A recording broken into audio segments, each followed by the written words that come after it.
Hello guys.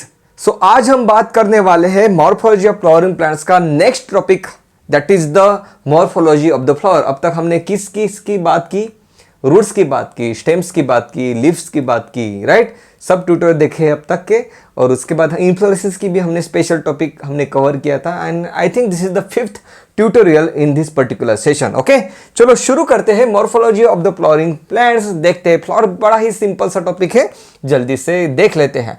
सो ये अब तक हमने क्या देखा था यार? शुरुआत में हमने ये देखा कि सीड में जो सीड है वहां पे रेडिकल है, रेडिकल से रूट बनता है, प्लूमिल से शूट बनता है, और शूट इस तरीके से डेवलप हो रहा है। यहाँ पे कुछ मेरिस्टेमेटिक सेल्स रहते हैं जिनकी डिवीजन होते हैं, बन जाता है अपाइकल बड। अपाइकल बड इस तरीके से यहाँ पे एक ओरिजिन देता है, दैट इज जन्म देता है लीफ को। तो हमने ये भी देखा था कि this is the important MCQ, that the leaves they arise और ओरिजिनेट फ्रॉम द अपाइकल बड, और इस तरीके से स्टेम की यहाँ पे ग्रोथ होती है। फाइन, यहाँ पे जो पॉइंट ऑफ अटैचमेंट है लीफ का, उसे हम नोड कहते हैं। ओके, एक स्ट्रक्चर रहता है जो लीफ को होल्ड करके रखता है, जिसको हम नोड कहते हैं, राइट? अब यहाँ पे भी अपाइकल बड से लीफ की डेवलपमेंट होगी, इस तरीके से और आगे आगे डेवलपमेंट होती जाएगी। तो हमने ये भी कहा था कि अपाइकल बड से इनडेफिनेट ग्रोथ होता है, इस टाइप से हमने बात की थी। फाइन, जैसे अपाइकल बड है वैसे ही यहाँ पे भी मेरिस्टेमेटिक सेल्स है जिनकी ग्रोथ होती है और बड फॉर्म कर देते हैं। उस बर्ड को हम एक्सिलरी बर्ड कहते हैं। इसको अपाइकल कहा, इसको एक्सिलरी बर्ड कहा। एक्सिलरी बर्ड, इसकी ग्रोथ होने के बाद, यहाँ पे सेल डिवीजन होने के बाद इसके पास ऑप्शन है कि एक तो ये ब्रांच बना ले इस तरीके से। ब्रांच में ऑब्वियसली यहाँ पे नोड्स भी होंगे, और वहाँ पे ऑब्वियसली यहाँ पे जो लीफ का भी यहाँ पे ओरिजिनेशन होगा। पेन पुन्हा पुन्हा लपून जातो यहाँ पे, नो प्रॉब्लम। एक मिनट, यहाँ पे फिर से यहाँ पे लीफ का डेवलपमेंट होगा इस तरीके से, राइट? ये भी चीज़ हमने देखी। मतलब हमने ये कहा कि भाई अपाइकल बर्ड से लीव्स डेवलप होते हैं, और यहाँ पे जो एक्सिलरी बर्ड है वहाँ से स्टेम के ब्रांचेस डेवलप होते हैं। एक्सिलरी बर्ड से नॉट नेसेसरी कि स्टेम की ब्रांच ही डेवलप हो, वहाँ से फ्लावर का भी डेवलपमेंट होता है इस तरीके से। ये इंपॉर्टेंट पॉइंट है यहाँ पे। सो कहाँ से डेवलपमेंट हो रहा है? एक्सिलरी बर्ड से। अब यहाँ पे एक ध्यान से सुनना, राइट? इसको हमने फ्लोरल एक्सिस कहा, पेडंकल कहा इस पर्टिकुलर बेंच को। अब यहाँ पे ध्यान से सुनना, अब यहाँ पे क्या कहा है कि flowers are nothing but the condensed shoot. अब ये टर्मिनोलॉजी की यूज की गई है फ्लावर के बारे में। एमसीक्यू भी आया था इसके बारे में कि फ्लावर भाई कंडेंस्ड शूट है। अब ऐसा क्यों कहा गया था? ये स्टेटमेंट पूछा गया था एसोसिएशन और रीजन में। I think this MCQ is from AIIMS. वहां पे पूछा गया था, इज दिस सेंटेंस ट्रू और फॉर एसोसिएशन और रीजन में। तो देखो ध्यान से सुनना। अब नॉर्मली क्या होता है? एक्सिलरी बर्ड से स्टेम, एक ब्रांच बनी स्टेम की, वहां पे नोड्स है, इंटरनोड्स है। अब क्या होता है? देखो ध्यान से सुनो। अब जब फ्लावर का डेवलपमेंट हो रहा था तो क्या हुआ? तब कुछ नहीं हुआ, इस तरीके से फ्लावर का डेवलपमेंट हुआ है। मतलब क्या हुआ? नोड्स और इंटरनोड्स कंडेंस हो गए। ऐसा नहीं कि पहले नोड्स इंटरनोड्स बना और फिर ऐसा स्ट्रक्चर बना, ऐसा नहीं। ये बनते बनते इस तरीके से बना कि जैसे कि नोड्स और इंटरनोड कंडेंस हो चुके हो। ओके, तो इसलिए फ्लावर को कहते हैं condensed shoot. Very very important point. और ये जो ग्लोबुलर पार्ट बना इसको हम कहेंगे थैलेमस, ये ऊपर का। और ये जो अब पॉइंट है, यहाँ पे जो अटैचमेंट जो दिख रहा है अपने को, उसको हम कहेंगे पेडिकल। ओके, पेडंकल अलग है, पेडिकल अलग है, पेडिसिल अलग है, पेडंकल अलग है। This is thalamus, this is pedicel. अब थैलेमस पे ध्यान से देखना, ये जो थैलेमस जो बना यहाँ पे सर्कुलर फैशन में इस तरीके से सर्कुलर फैशन में यहाँ पे फ्लावर के पार्ट्स की डेवलपमेंट होती है, और एक तरीके से एक कंप्लीट फ्लावर डेवलप होता है। देखो किस तरीके से यहाँ पे डेवलपमेंट होती है। ये देखो सेल इस तरीके से वर्ल लाइक सर्कुलर पोजीशन में यहाँ पे सेल की डेवलपमेंट होती है, जिसको हम वर्ल्स कहते हैं। इसलिए फ्लावर के जो पार्ट्स है उसको क्या कहते हैं हम? Whorls. Calyx, corolla, androecium, these are the whorls. Okay fine, इसको हम वर्ल्स कहते हैं। क्यों कहते हैं? सर्कुलर फैशन में इनकी डेवलपमेंट होती है। ओके, चलो अब इसको हम अच्छे से देख लेते हैं कि फ्लावर एक्चुअली है क्या। बड़ा ही सिंपल सा टॉपिक है, राइट? तो यहाँ से शुरुआत करते हैं। Okay, pedicel. फाइन, यहाँ पे देखो ये क्या है भाई? ये थैलेमस है, अभी हमने देखा। फाइन, अब यहाँ पे देखो ये है कैलिक्स। फाइन, ये जो लीफलेट लाइक स्ट्रक्चर दिख रहा है उसको कहते हैं हम कैलिक्स, और कैलिक्स के जो मेंबर है उसको कहते हैं हम सेपल। मतलब क्या? सिंपल। सेपल जो है यहाँ पे ये कंप्लीट जो सेपल्स बना के एक तरीके का स्ट्रक्चर बना रहेगा, जिसको हम कैलिक्स करेंगे। मतलब क्या कि भाई कैलिक्स के मेंबर बताओ, तो आप कहेंगे सेपल्स। ओके, वैसे ही यहाँ पे करोला है, इसको हम करोला कहते हैं। करोला के मेंबर बताओ, आप कहोगे petals. Okay, so the group of petals they form the Corolla, the group of sepal they form the calyx. Simple. Okay, यहाँ पे कुछ हमें और दिख रहा है, स्टेमन दिख रहा है, एंथर और फिलामेंट है इसके पास। मेल रिप्रोडक्टिव स्ट्रक्चर है, बिल्कुल सही बात। ओके, और यहाँ पे देखो female reproductive structure pistil, style, stigma and ओरी, ये उसके पार्ट है। एनाटॉमी और फ्लावरिंग प्लांट्स में इसमें इसको और ज़्यादा डिटेल में हम पढ़ने वाले हैं। दीज आर द मोटा मोटी part of the flowers. Fine. अब यहाँ पे कुछ प्लांट्स हैं, उस प्लांट्स में क्या होता है यार, आप डिफ्रेंशिएट ही नहीं कर पाते हो कि एक कैलिक्स है कि एक कोरोला है। ये पिस्टिल स्टेमन में आप डिफ्रेंशिएट नहीं कर पाते हो, जैसे कि ये रहा, इसमें आप डिफ्रेंशिएट नहीं कर पाते हो कि इसमें से कैलिक्स कौन सा है, कोरोला कौन सा है। उसमें हम कैलिक्स कोरोला के लिए एक कॉमन टर्मिनोलॉजी यूज करते हैं जिसे हम पेरीएंथ कहते हैं, where the calyx and corolla are not distinguishable. ऐसा प्लांट कौन सा है भाई, ऐसा प्लांट है lily, that is the monocot. Okay, very very important point दिया है एनसीईआरटी में, ये है लिली। उसमें आप कैलिक्स और कोरोना को डिफरेंशिएट नहीं कर पाते हो। कॉमन टर्मिनोलॉजी यूज की जाती है कैलिक्स और कोरोना को डिनोट करने के लिए, जिसे हम पेरीएंथ कहते हैं, राइट। अब यहाँ पे तो हम देख रहे हैं यहाँ पे मेल और फीमेल दोनों रिप्रोडक्टिव स्ट्रक्चर प्रेजेंट है, लेकिन अगर किसी फ्लावर में सिर्फ मेल रिप्रोडक्टिव स्ट्रक्चर प्रेजेंट है या तो सिर्फ फीमेल रिप्रोडक्टिव स्ट्रक्चर प्रेजेंट है, तो हम कहेंगे ये फ्लावर तो यूनिसेक्सुअल फ्लावर है। जिसमें दोनों स्ट्रक्चर प्रेजेंट है उसको कहेंगे हम बायसेक्सुअल फ्लावर।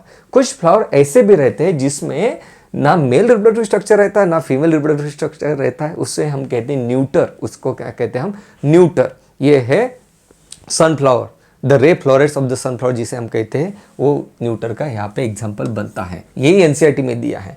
तो आप कहेंगे यार इसके पास मेल रिप्रोडक्टिव स्ट्रक्चर नहीं है, फीमेल रिप्रोडक्टिव स्ट्रक्चर नहीं, फिर बनाया क्यों या क्या काम का तू? तो इसलिए बनाया है ताकि इंसेक्ट को अट्रैक्ट कर सके। ओके फाइन, पॉलिनेशन के लिए, इसलिए वो स्ट्रक्चर बनाता है। फाइन, अब बात करते हैं सिमेट्री ऑफ द फ्लावर की। अब यहाँ पे ध्यान से देखो, 3 टाइप के फ्लावर यहाँ पे हमने ड्रॉ किए हैं। आपको ऐसा लग रहा है कि मैं फास्ट जा रहा हूँ? सिंपल टॉपिक है इसलिए मैं फास्ट जा रहा हूँ ताकि आप जल्दी से उसको देख पाओ। Okay fine. अगर मैं यहाँ से इस तरीके से प्लेन ड्रॉ करता हूँ, सॉरी गलत हो गया, 1 मिनट, ये ऐसे सेंटर से निकलता हुआ है, बिल्कुल। हाँ, तो क्या हम इस फ्लावर के 2 पार्ट अच्छे से डिवाइड कर सकते हैं? बिल्कुल डिवाइड कर सकते हैं। यहाँ पे देखो, या तो फिर ऐसा कर दे या तो फिर ऐसा कर दे, मतलब सेंटर से अगर मैं यहाँ से लाइन पास करता हूँ तो इस फ्लावर को हम 2 इक्वल पार्ट में डिवाइड कर सकते हैं, जो कि 2 पार्ट एक दूसरे की मिरर इमेज होगी। तो हम कहेंगे ये जो भाई फ्लावर है ये सिमेट्रिक है। हम इसको कहेंगे this flower is actinomorphic flower having a radial symmetry. मतलब भाई किसी भी एंगल से सेंटर में से जाते हुए प्लेन में से आप उसको कट करके देखोगे तो आप उसको 2 इक्वल पार्ट्स में डिवाइड कर सकते हो। अब यहाँ पे समझ में आएगा आपको इसको जब देखेंगे। अब इसको क्या मैं ऐसे कर दूँ तो ये इक्वली डिवाइड होगा? नहीं, जब मैं ऐसे इसको डिवाइड करूंगा तभी ये इक्वली डिवाइड होगा। मतलब ये भी इक्वली डिवाइड हो सकता है, बट किसी भी प्लेन में आप उसको कट करोगे तो इक्वली डिवाइड नहीं होगा। ओके, तो एक ही प्लेन में से उसको कट करोगे तभी वो इक्वल पार्ट में डिवाइड हो सकते हैं। ऐसे फ्लावर को ये सिमेट्रिक है, लेकिन ऐसे फ्लावर को हम जाइगोमेट्रिक सिमेट्रिक कहते हैं, हैविंग अ बायलैटरल सिमेट्री। ये जो है यहाँ पे रेडियल सिमेट्री, कहीं से भी कट कर लो आप उसको 2 इक्वल पार्ट में कन्वर्ट कर सकते हो। So this is actinomorphic flower, this is a zygomorphic flower. Actinomorphic मतलब क्या, आप उसको किसी भी रेडियल सिमेट्री से इक्वल पार्ट में डिवाइड कर सकते हो। ओके, और ये जो फ्लावर है यहाँ पे देखो ये असिमेट्रिक है, इसको आप किसी भी प्लेन में से कट करके देखो 2 इक्वल पार्ट में डिवाइड नहीं होगा। तो हम कहेंगे कि ये जो फ्लावर है ये असिमेट्रिक फ्लावर है, राइट। इसके एग्जाम्पल्स पूछे जाते हैं एग्जाम में, जो एनसीईआरटी में दिए हैं वो आपको याद रखने हैं, ज़्यादा बड़े बड़े एग्जाम्पल के पीछे लगना नहीं है। ओके, तो यहाँ पे एक सिंपल सी ट्रिक जिसको हम कहेंगे चामुंडा।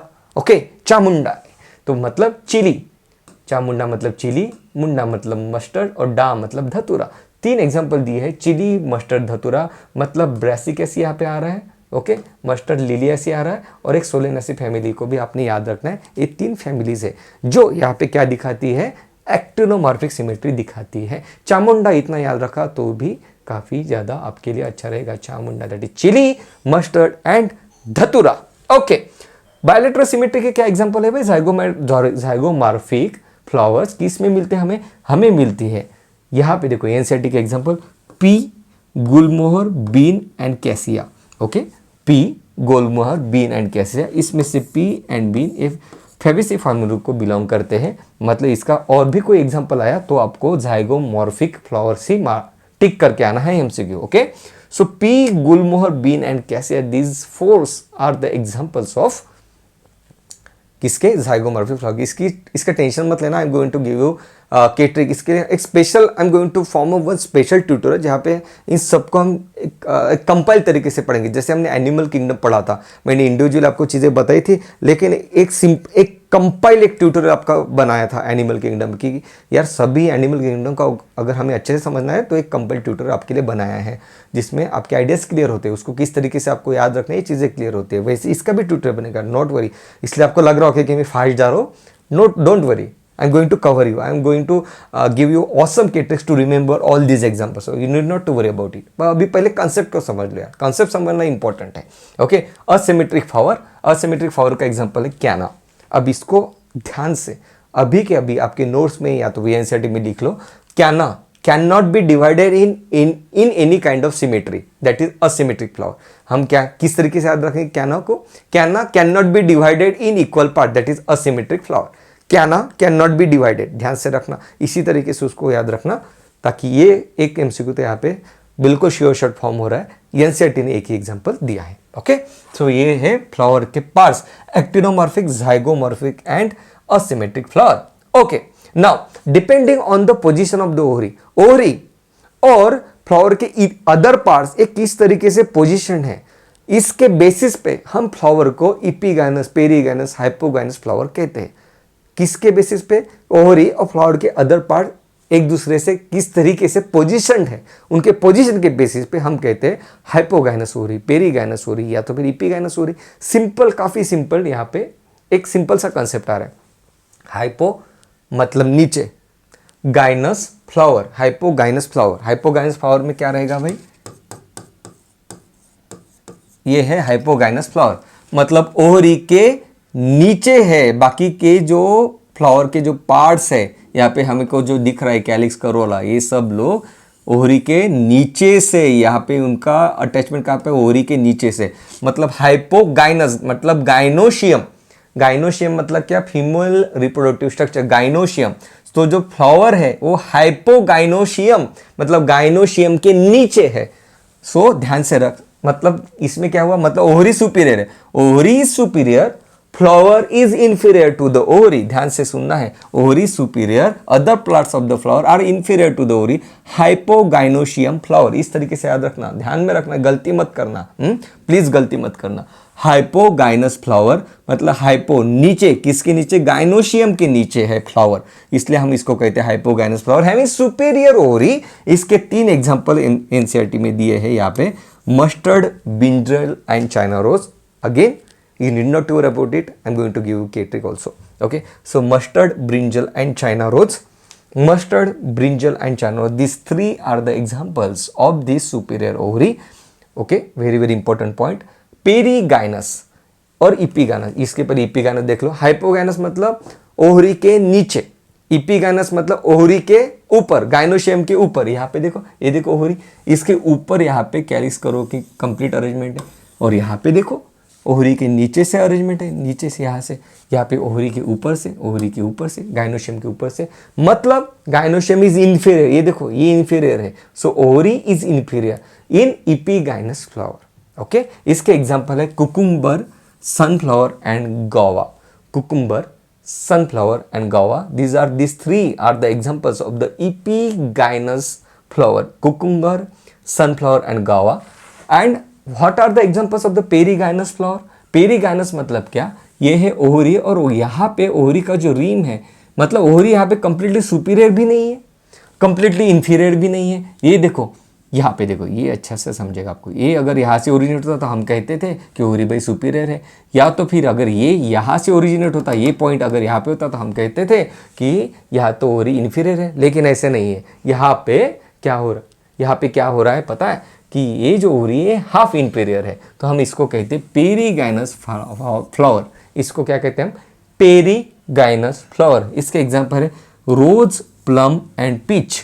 रोज, प्लम एंड पीच, ये PPR टाइप के निमोनिक मुझे वो अच्छे नहीं लगते यार। ओके, वो कभी काम नहीं करते। Okay, so rose, plum and peach, this 3 are the examples of the inferior ovary. Okay fine, so 3 चीजें हमें यहाँ पे पता चल रही है। हाइपोगाइनस फ्लावर मतलब ovary is superior, epigynous flower मतलब ओवरी इज इंफीरियर। और यहाँ पे इपिगैनस फ्लावर के तीन इंपॉर्टेंट एग्जांपल हमारे पास है, कुकुम्बर, सनफ्लावर एंड गावा। ये तीन चीजें आपको तो याद रखना है क्योंकि इन तीनों में ज्यादा एमसीक्यू यहाँ पे फॉर्म हो रहे हैं, कुकुम्बर एंड सनफ्लावर, इसको तो कभी भूलना मत, इपिगैनस फ्लावर। ओके फाइन, बढ़े आगे। फाइन, अब यहाँ पे देखो यार, ये जो मेंबर्स हमने बात की, कैलिक्स और करोला, कैलिक्स का मेंबर है सेपल्स, करोला का मेंबर है पेटल्स। अब अगर ये जो यहाँ पे सेपल है ये इस तरीके से सेपरेट है तो हम इसे कहते हैं पॉलीसेपलस फ्लावर, सेपरेट है यहाँ पे। और यहाँ पे देखो ये जो सेपस है फ्यूज है एक दूसरे के साथ, तो हम कहते हैं this is a gamosepalous flower. Okay, मतलब where the sepals are fuse इसको कहते हैं gamosepalous, where the sepals are separate उसको कहते हैं पॉलीसेपलस फ्लावर, राइट। और यहाँ पे देखो पेटस के लिए भी सेम, अगर पेटस यहाँ पे फ्री है तो हम कहेंगे, यहाँ पे पेटस अगर फ्री है तो हम कहेंगे यहाँ पे पॉलीपेटलस फ्लावर, अगर पेटस यहाँ पे फ्यूज है तो हम कहेंगे गैमोपेटलस फ्लावर। ओके, मतलब ये सिंपल टर्मिनोलॉजी है कि अगर फ्यूज है, सेपल्स अगर फ्यूज है तो हम कहेंगे गैमोसेफेलस, पेटल्स अगर फ्यूज है तो हम कहेंगे गैमोपेटलस, पेटल्स अगर फ्री है तो हम कहेंगे पॉलीपेटलस, सेपल्स अगर फ्री है तो हम कहेंगे polycephalous, simple term. Okay fine, ये एनसीईआरटी में दिया है, that's why I wanted to tell you कि भाई ये टर्मिनोलॉजी है। ओके, वहां से एमसीक्यू नहीं आएगा, इतने सिंपल एमसीक्यू नहीं आते। एस्टिवेशन, ये इंपॉर्टेंट पॉइंट है और यहाँ पे एमसीक्यू बनता है, इसको हमें ध्यान से समझना है। एस्टिवेशन मतलब क्या? एस्टिवेशन मतलब सेपल और पेटल की, मतलब सेपल की सेपल के साथ किस तरीके से अरेंजमेंट है और पेटल की पेटल के साथ किस तरीके से अरेंजमेंट है। ये जो अरेंजमेंट है उस अरेंजमेंट को हम कहते हैं aestivation. The mode of arrangement, the mode of arrangement of the sepal or petal in floral bud with respect to the other members of the same whorl is known as estivation। ये जो bird form हो रहा है, bird जो flower में modify हो रहा है, जब ये बर्ड स्टेज में है तब हमें ये एस्टिवेशन दिखाई देता है। ध्यान से सुनना, इसलिए फ्लोरल बर्ड का वहाँ पे मेंशन किया है एनसीईआरटी ने, वेरी वेरी इंपॉर्टेंट। मतलब ये जो मेंबर है सेपल है या पेटल है, तो सेपल एक दूसरे के साथ किस तरीके से अरेंज है या तो फिर पेटल्स एक दूसरे के साथ किस तरीके से अरेंज है, उसको कहते हैं हम एस्टिवेशन। अब यहाँ पे देखो यही है, अब इसको हम ऊपर से देख रहे हैं। हाँ, अब यहाँ से आप ऊपर से देखोगे तो आपको इस तरीके से डायग्राम दिखेगी। मतलब क्या, यहाँ पे आपको दिख रहा है कि इनकी जो मार्जिन है, ये देखो क्या मार्जिन एक दूसरे पे ओवरलैप कर रही है? बिल्कुल ओवरलैप नहीं कर रही है। तो हम कहेंगे this is a velvet aestivation, this is a velvet aestivation. और इसका एक ही एनसीईआरटी ने एग्जाम्पल दिया है जिसका नाम है कैलोट्रोपिस। मतलब Calotropis shows the velvet aestivation. ध्यान से सुनना है, व्हाट इज एस्टिवेशन, कि सेपस के एक दूसरे के साथ किस तरीके से अरेंजमेंट है या तो फिर पेटल्स के एक दूसरे के साथ किस तरीके से अरेंजमेंट है, उस अरेंजमेंट को एस्टिवेशन कहते हैं। वेलवेट एस्टिवेशन में आपको दिखेगा कि ये जो मेंबर्स है ये एक दूसरे पे ओवरलैप नहीं कर रहे हैं, बिल्कुल आराम से ईमानदारी के साथ यहाँ पे खड़े हैं, तो हम इसको कहेंगे वेलवेट एस्टिवेशन। अब यहाँ पे देखो, आपको समझ में आएगा। अब देखो यहाँ पे ये जो इसको हमने ऊपर से देख रहे हैं, अब यहाँ पे देखो ये जो इसका जो एंड है इसको ये ओवरलैप कर रहा है, इसके इस एंड को ये ओवरलैप कर रहा है, इसके इस एंड को ये ओवरलैप कर रहा है। मतलब यहाँ पे मार्जिन ओवरलैप हो रही है, वो भी रेगुलर फैशन में ओवरलैप हो रही है, इरेगुलरिटी नहीं है, रेगुलर फैशन, एक पैटर्न में एक दूसरे को ओवरलैप कर रहे हैं। तो इस टाइप के एस्टिवेशन को हम कहते हैं ट्विस्टेड एस्टिवेशन। इसका एग्जाम्पल है cotton, China rose and lady finger. Again I am telling you, इसका ज़्यादा स्ट्रेस मत लेना, I am going to give you के trick to remember all this things. Okay, लेकिन पहले यार, पहले ना कंसेप्ट बनना ज़रूरी है, उसके बाद सब मेमोराइजेशन उसके बाद आएगी। पहले कंसेप्ट बनना ज़रूरी है। मैंने आपका एनिमल किंगडम में भी वही कहा, मैंने आपको प्लांट किंगडम में भी वही कहा। जब जब हम पढ़ रहे तब तक मैंने यही बात की कि फर्स्ट आता है कंसेप्ट, फिर कंसेप्ट। जैसे हमने सेल डिवीजन के तो ऑसम ट्रिक्स आपके लिए डिज़ाइन किए हैं मैंने। अगर आपने नहीं देखा मियोसिस 1 तो ज़रूर देखिएगा उस ट्यूटोरियल को।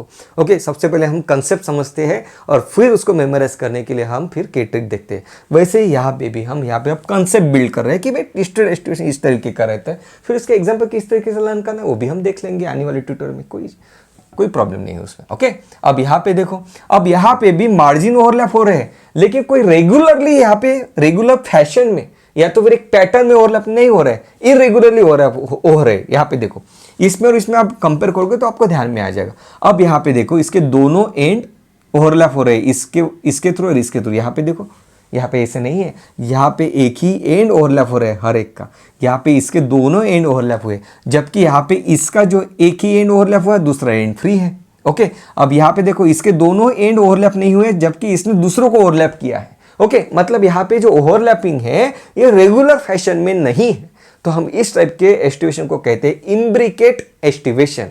इम्ब्रिकेट एस्टिवेशन, इसका एग्जांपल है cassia and Gulmohar. Cassia and Gulmohar, very very important point. Okay, चीज क्लियर हुई। और एक लास्ट टाइप का एस्टिवेशन है, राइट। यहाँ पे देखो, अब यहाँ पे जो ऊपर के दो है ये नीचे के दो को ओवरलैप कर रहे हैं, नीचे के दो है ये इसके नीचे के दो को, ये जो नीचे के दो है उसके नीचे वाले दो को ओवरलैप कर रहे हैं, तो हम इस टाइप के एस्टिवेशन को कहते हैं वेक्सिलरी एस्टिवेशन। और इसका एक ही सिंपल से पी प्लांट इसका एग्जांपल है, मतलब मेंबर है Fabaceae family. Okay, so very very important point, very very important point यहाँ पे कि इनके एग्जांपल्स आपको याद रखना जरूरी है। ओके फाइन, तो बड़ा ही सिंपल सा टॉपिक है मॉर्फोलॉजी ऑफ फ्लावरिंग प्लांट। ये इस टाइप का टॉपिक है ना कि यहाँ पे आपको कंसेप्ट के साथ थोड़ा उसको याद रखने के लिए कुछ टाइप की चीजें करना जरूरी है। तो अब हमने उसका पहला ही पार्ट कंप्लीट किया, अब इस तरीके से समझ सकते हो। अब हमने सिर्फ कंसेप्ट बिल्ड किया कि यार velvet, twisted, imbricate, vexillary aestivation इस टाइप का रहता है। इम्ब्रिकेटेड में इरेगुलरली मार्जिन ओवरलैप होती है। ओके, यहाँ पे ट्विस्टेड में रेगुलरली मार्जिन ओवरलैप होती है, वेलवेट में तो मार्जिन ओवरलैप नहीं होती है। तो हम यहाँ पे कंसेप्ट बिल्ड कर रहे हैं। कंसेप्ट बिल्ड करने के बाद आने वाले ट्यूटोरियल में हम ये भी देखेंगे कि किस तरीके से आप इसको याद रख सकते हो। Okay guys, so that was all about this session कि किस तरीके से फ्लावर बनता है, उसके पार्ट्स क्या है और उसमें किस तरीके से एस्टिवेशंस रहते हैं, ये इंपॉर्टेंट टॉपिक है। और यहाँ पे भी सबसे इंपॉर्टेंट है वेक्सिलरी एस्टिवेशन, और ये यहाँ पे वेक्सिलरी एस्टिवेशन का एग्जांपल क्या है, P plant. Okay, Fabaceae family. Okay, so very very important point. So that was all about this session. Do let me know in the comment if you have any query, any difficulty. Thank you so much guys, love you all.